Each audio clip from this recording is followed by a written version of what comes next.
sun starting in Brooklyn, and you all know that I call yourself for a reason.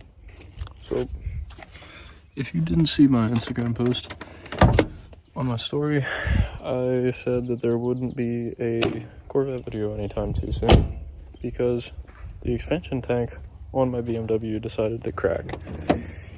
I saw steam rolling out and I thought something worse happened, but fortunately for me, nothing too bad happened. Apparently this is a common problem.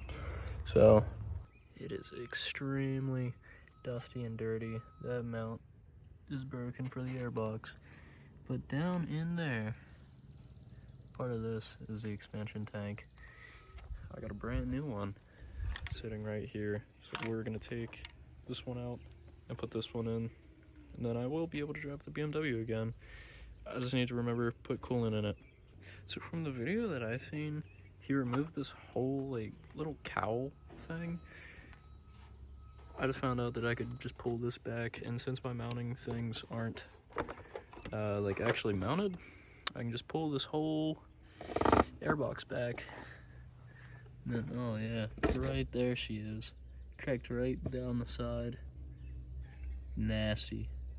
And what's nice about this fix is I can use a lot of very basic tools that my BMW just so happens to have because I have a full toolkit in the trunk. The entire BMW toolkit, all I need is my screwdriver from what I can see. All I'm gonna wanna do is I'm gonna pop this off so I don't have to manhandle that up. You just pull back those two clips and this will come off of the airbox. That big chunky thing. The airbox off, set that over there. We got a lot of room and it's a lot easier to get to that expansion tank. Look at that crusty, super crusty alternator. So from what I've seen, all I gotta do is pry this up, if I can get on it. There we go. You pry this little clip up, and you pry this little clip up. Using any flathead screwdriver that you want. Probably take that cap off, but you pop this radiator hose off, and then there's another hose down here. You'll pop that one up, remove that hose, and then I think that's it. So unfortunately, the one is giving me a bit of trouble. So I use a pry bar. Most of it can be done with a flathead screwdriver, but for these, dude in the video used a pry bar, and I'm not having much luck either. So I'm gonna use a pry bar. She's a little mauled up, but it's off. So what I can do is just fold that over this way. If it'll sit somewhere, it's being a pain. Right there. There we go. Okay. So with those two disconnected, I can run a screwdriver down to here and pull that one up, and nope, no wiggles. Come on. But it is off, so that line is disconnected. We're a step closer to getting my cracked expansion tank out. So this spot is by far the most pain to reach. It's right down there, if it'll focus. Come on. There's a little clip that's on the bottom, and you just gotta pull it outwards. It's not wanting to focus, but I'll show you whenever I get it out. So, wiggled it free. I hear things falling. I'm also stuck on a hose. Oh yeah, there is a sensor down here. So I need to unplug this sensor. That is just disgusting, isn't it? Let's see what fell. Oh, yeah, I might need that. So I have that sensor unplugged, and That's what it looks like. It's just a little level sensor from what I've heard. But the expansion tank is now out. Where's that side at? Oh, there it is. My apologies. I had somebody call me. But apparently there are fittings that's on this that I need to transfer to the other one. So at least that's what the video said. And I have dirty coolant leaking on my hands. That's great. There's also a clip that I do know that I need to transfer over to the other one. So I'm gonna get that done real quick. New stuff. So first I'm gonna start with the level sensor. Basically all I do is, this is the old one, it just goes in like that and you twist. So maybe I have it in the wrong way. Ah, there it is. Okay. It's hard to do this with one hand, so 1 second.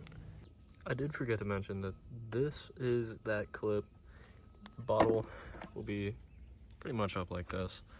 You'll reach down across, like down, that's along the side of the fan, and you just pull that clip outwards. But I do need to transfer this onto this one. So I have those transferred clips on this one. I really have no idea what this goes to. So I really feel like, actually it might be this right down here. I'm gonna double check though. Do I recommend you to do what I'm about to do? Probably not. Is it gonna work? Maybe, but that's broken. I don't know, finding out. I'm gonna go ahead and see if I can install this. It just drops down in, you push this, clips back on, and plug in that sensor.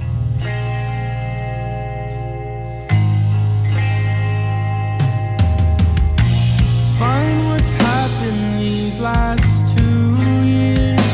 Apologize for the mess and tears. 'Cause I found some peace of mind. I've made for the last time. But if you decide to go, I'll find a way to let you know.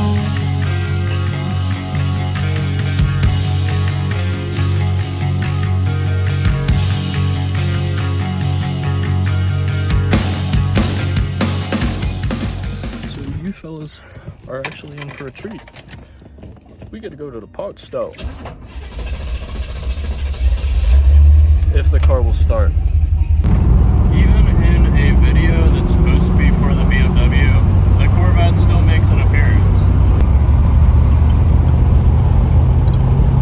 Made a mandatory little stop at Rutter's. These are just, they're amazing. They're delicious.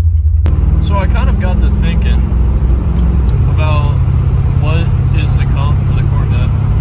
And honestly, I've been putting it off for way too long. I need to do the brakes. I really need to do the brakes. So honestly, I'm kind of thinking brakes and wheels and tires. And I might put a Corvette video off for just a little so that I can save up a little more money where I feel I'm comfortable with going ahead and buying the tires and the stuff for the brakes, because the brakes are not going to be cheap. And the tires, they're already looking like they're going to run me $500, maybe $600. And that's not even to get them mounted up and balanced. So maybe a little bit before another Corvette video. I absolutely love the way that these back hatches open. Unlike the C5 where it's got like the whole frame or like panel, this is just the glass. Got me a box. And, ooh, coolant. Alright, we're back to this. So, clean off my screwdriver here a little. I'm gonna wanna fill this up But I'm also going to want to take this out if I can get it with this screwdriver. There we go. This is your bleeder screw. Basically just allows trapped air to escape, like air bubbles. I'll unscrew this then. I ended up just buying this because I am honestly not too sure how much came out. And I know I got some more European coolant in the other garage. So maybe this will be enough, maybe this won't be enough. We'll find out. I was just about to dump it in and hope for the best, but I'm gonna end up using a funnel because I don't feel like getting it everywhere. And using a funnel is a lot easier. That's super cool blue. So I ended up filling it up and I'm quite overfilled.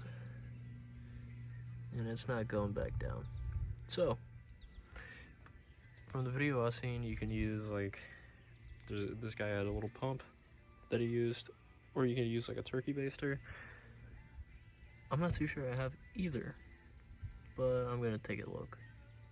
On my way to the other garage, because I ended up starting the car, and I found out I don't have enough coolant. So, I'm checking to see if there's any more European car coolant over here. Fingers crossed there is, or else I'm gonna be banking another trip. So as it turns out, there was none in the other garage, so I had to get a whole new bottle. Now, hopefully this should be enough. I went on a little ride. Instead of taking the Corvette, I decided to take my motorcycle. And I got some of you while I was out. So, if it looks a little later, it definitely is. So, I have this fully filled up. And for this BMW, or at least, I don't know if it's the same way with all of them, but to fill up this bottle properly, you have to overfill it. You remove your bleeder screw. I'll flip the camera around to show you. So this, you fill it up, and I made the mistake. I had it started to get the coolant running through the system, and well, I have coolant running through the system. So this needs to go down to about there. This was shooting coolant out, so I think it's safe to say I can put my bleeder screw back in, but I need to pull some coolant out of there. It ain't stupid if it works. I have a bottle with a hose. You could use like a turkey baster or like a syringe or whatever to get that coolant out of there. I'm just gonna use this because this is what I have available on hand. Removed some coolant, cap is on. Had to make some revisions to the bottle. Put some duct tape there so it has better suction, I guess, because it was leaking air through there. But now I should have no problems leaking any sort of coolant other than the coolant that has already came out of the car. So let me get this air box on and might do an oil change. So unfortunately I can't really access the lift, so we're doing a driveway oil change using a jack. Alright, got my oil pan. There it is right there. I took the belly pan or whatever it is, skid plate out. Throw that oil pan there. Drain bolt will be a 17 mil. And then your top cap is a really one-off size. It's a 36 mil. So you'll bust that off. That'll be your oil filter. And of course that's your drain plug. Or at least that's what I thought it was. Turns out it is not a 17. And I'm not too sure what it is exactly. It might be a 18. So I'm gonna look for an 18. I'm honestly not too sure when the last oil change was done on this thing. So, and I've just kind of been driving it around. I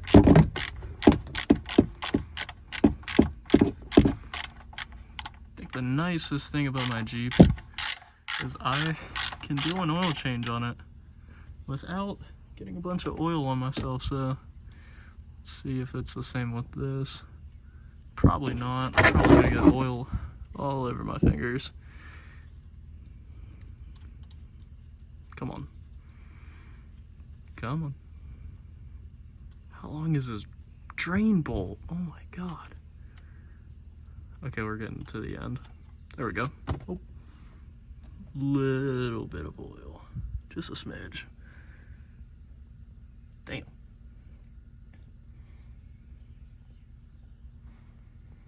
Hopefully there's no glitter. And now I'll come up here. Put that on there. And break that loose.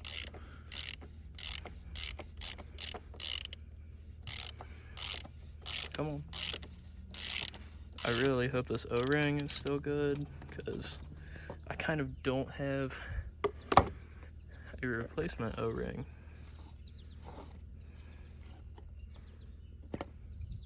Hopefully it does. Okay. So while that was draining, I went and pulled a bit of exhaust, well, a Vance & Hines exhaust for my motorcycle. So I'm gonna go ahead and plug this back up. It's still kind of draining oil, but I think it'll be okay. I hope it'll be okay. Got a little bit of oil on the ground, but yeah, it's fine. Right up here.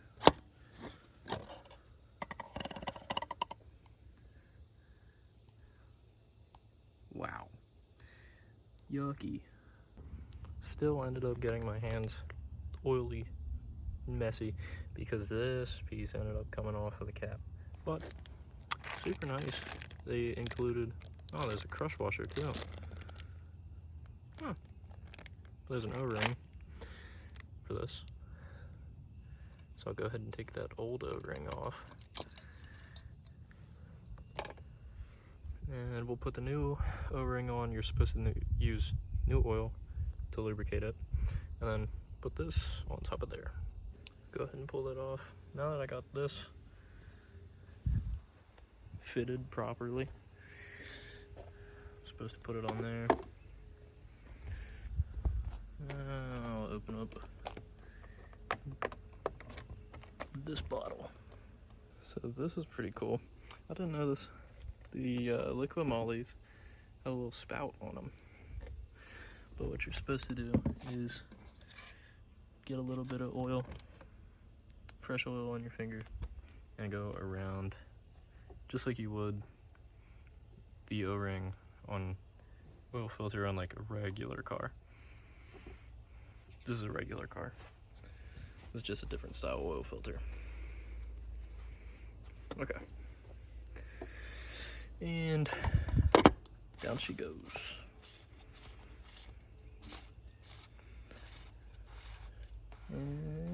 All right.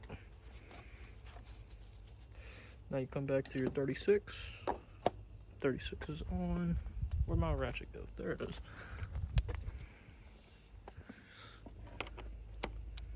Come on. There we go. And tighten her down.